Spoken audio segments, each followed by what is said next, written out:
अकोल्यात सूर्य अक्षरशः आग ओकतोय। आज अकोल्याचा पारा 45.2 अंशांवर आहे।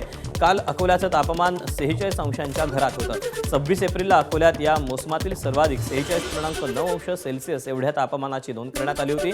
पुढच्या 2 दिवसात तापमान आणखी वाढण्याचा अंदाज आहे। अकोला हे गेल्या काही दिवसांमध्ये जगातील सर्वाधिक तापमान आणि उष्ण असलेल्या शहरांपैकी एक शहर झालं। या वाढलेल्या तापमानाचा परिणाम अकोल्यातील जनजीवनावर झालेला आहे।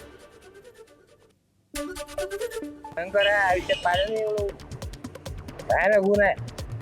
दुपारी 12 वाजल्यानंतर बंद पडून जातं सगळं काम। 6 वाजले तरी गरमीच्या झापा लागतात। असं खतरनाक काम आहे। या विचारानं ऊन आम्ही आयुष्यात पाहिलं नाही। हिंगोलीत तापमानाचा पारा वाढताना दिसतोय। हिंगोलीचं तापमान 43 अंश सेल्सिअस पर्यंत वाढलं। सर्वसामान्य हिंगोलीकर या वाढत्या तापमानामुळे हैराण झाले आहेत।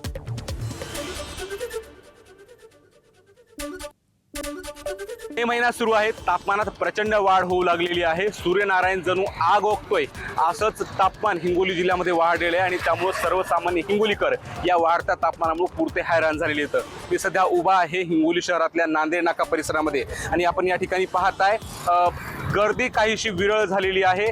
जे नागरिक घराच्या बाहेर कामानिमित्त पडतायत त्यांच्या सर्वांच्या डोक्याला रुमाल, गमछा किंवा टोपीचा वापर करताना आपल्या या ठिकाणी पाहायला मिळतंय। हिंगोली जिल्ह्यामध्ये उष्णतेचा कहर हा दिवसेंदिवस वाढताना पाहायला मिळतंय। हिंगोली जिल्ह्याचा आजचा तापमान 43 अंश सेल्सिअस पर्यंत जाऊन पोहोचल्यानं नागरिक अक्षरशः हैराण झालेले आहेत। त्यामुळे एकंदरीत पाहायला गेलं तर या वाढत्या तापमानामुळे संपूर्ण हिंगोलीकरांचं जनजीवन विस्कळीत झाल्याचं आपल्या या ठिकाणी पाहायला मिळतंय।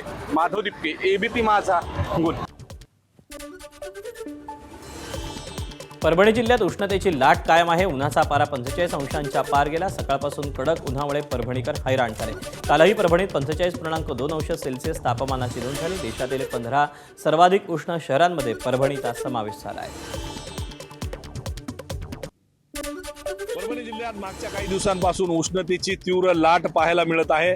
मागच्या महिनाभरापासून जिल्ह्याचं तापमान जे आहे ते 40 अंश सेल्सिअसच्या पुढे गेलेलं आहे। काल तापमानाची नोंद जी आहे ती 45.02 एवढ्या अंश सेल्सिअस एवढे तापमानाची नोंद करण्यात आली होती, जे यंदाच्या मोसमातील सर्वोच्च तापमान आहे। आपण जर बघितलं या तापमानाचा फटका जो आहे तो सर्वसामान्य परभणीकरांना बसतोय। महत्त्वाचे रस्ते, चौक असतील, बाजारपेठा असतील, या बाजारपेठांमध्ये दिवसभर शुकशुकाट पाहायला मिळतोय। जिल्हा प्रशासनानं काळजी घेण्याचं आवाहन परभणीकरांना केलेलं आहे। मात्र आपण जर बघितलं तर ऊन कमी व्हायला तयार नाही आणि याचाच फटका सर्वसामान्य परभणीकरांना बसायला या ठिकाणी दिसून येतोय। त्यामुळे परभणीकरांनी काळजी घेणं गरजेचं बनलेलं आहे। Camera person Venkatesh, Pankaj Kshirsagar, ABP Majha, Parbhani. ABP माझा, उघडा डोळे बघा नीट।